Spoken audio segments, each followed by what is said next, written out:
He's You going to win. What? Pega's freaking me out. Dang, that's nasty. I'm stupid. Hello and welcome to another installment of Tech with Ohm. I'm your host, Ohm McGirt. Today I want to take a look at Obeka Splitter of Seconds. She's a 2/5 with Menace. Whenever Obeka Splitter of Seconds deals combat damage to a player, you get that many additional upkeep steps after this phase.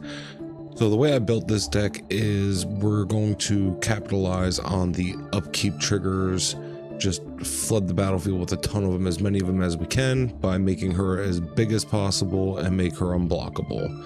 So we're going to jump right into it with getting the damage through by making her unblockable. With the Silent Arbiter, no more than one creature can block each combat. Creatures with Menace have to be blocked by at least 2 creatures, so if only one can block, it makes Menace creatures unblockable. Brotherhood Regalia, equipped creature has Ward 2 and can't be blocked. Vork Battlehorns works just like Silent Arbiter but as an equipment, so it can't be blocked by more than one creature. Menace needs at least 2, makes it unblockable. Aether Tunnel, a creature gets +1/+0 and can't be blocked.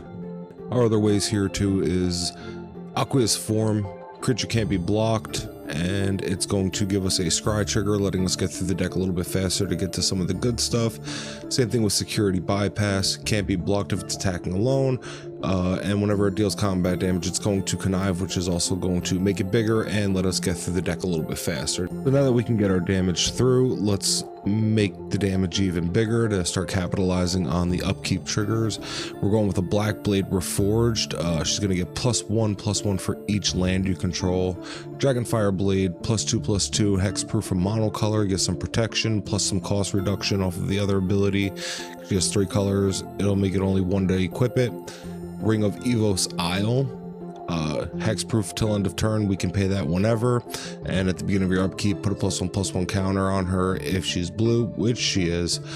Capitalizing on the upkeep triggers, more upkeep triggers, it's going to get even bigger really fast. Same thing with Ring of Valkus, same exact thing except in red, and equipped creature has haste. And keeping up with the theme of rings, we're going to get a Ring of Zathrid. Regenerate equipped creature for 2, we can do that whenever we want, plus we're going to get the +1/+1 counters on every single upkeep.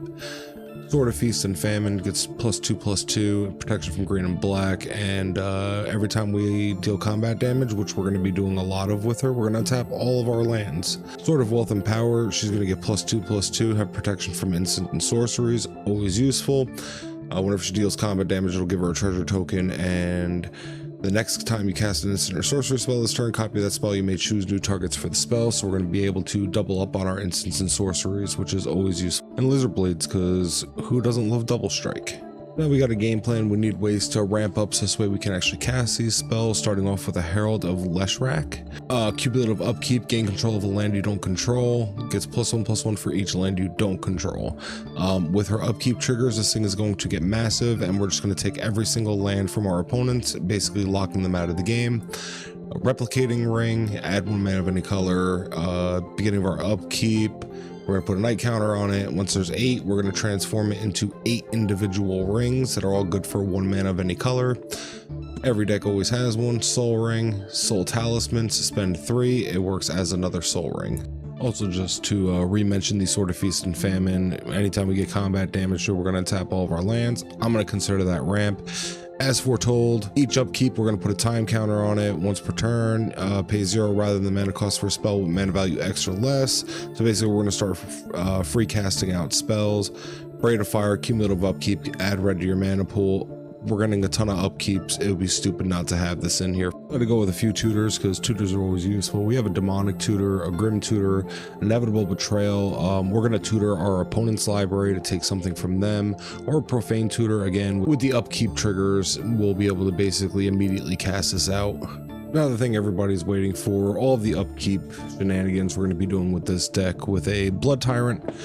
Beginning of each upkeep, each player loses 1 life, put a +1/+1 counter for each life lost this way. It's going to get massive, really fast. Braids, Conjurer, Adept, this is going to be more beneficial to us than our opponents. We're going to be able to basically just start casting out our entire hand on every upkeep, which we're going to have a lot of them. Corona Zoa, we can flood the field with a whole bunch of defenders and blockers. Creeping Bloodseeker, we're going to ping our opponents to death and gain a whole bunch of life. Dragon Master Outcast is going to give us a way to start flooding the battlefield with a bunch of flying dragons. Herald of Leshrac again, every upkeep we're going to start taking a bunch of lands from our opponents, and every single upkeep step it's going to progress to more and more lands. Keeper of the Keys, we become the Monarch. Our creatures can't be blocked. Scrawling Crawler, it's going to give us a bunch of card advantage as well as ping our opponents to death. Yildred the Whispering one, we're going to use that to keep the battlefield empty of our opponent's creatures while bringing back any creatures that they might have killed of ours back to the battlefield. Skyline Despot, we're going to flood the battlefield with even more dragons. Twilight Prophet, it's going to give us a ton of card advantage as well as pinging our opponents to death and giving us a bunch of life back. As foretold, it's going to give us a bunch of free casting out of our hand as well. Braid of Fire, it's going to give us access to a whole bunch of free red mana. Court of Ambition, it's going to start pinging our opponents to death unless they discard 2 cards, keeping their hands empty. Court of Cunning, it's going to start milling out the opponents, which is super useful. Court of Embereth, it's going to start flooding out the battlefield with a bunch of creatures and then pinging our opponents for damage for each creature that we control. Court of Ire, we can start pinging out our opponents and Court of Ire, we can start pinging our opponents or their creatures. Court of Lochthwain, hopefully I said that right. We can start removing cards from our opponent's library and potentially casting them ourselves. Court of Vantress, we can start making copies of our own stuff. Extravagant Replication, we can start making even more copies of our own stuff. Mechanized Production, we can start making even more copies of an artifact we have. Palace Siege, I would go with dragons and we can just start pinging our opponents and gaining a bunch of life. Virtue of Persistence, we can start taking stuff out of graveyards and put it onto the battlefield under our control. Moving on to ways to counter our opponent's spells and keep our spells safe, we have an offer you can't refuse.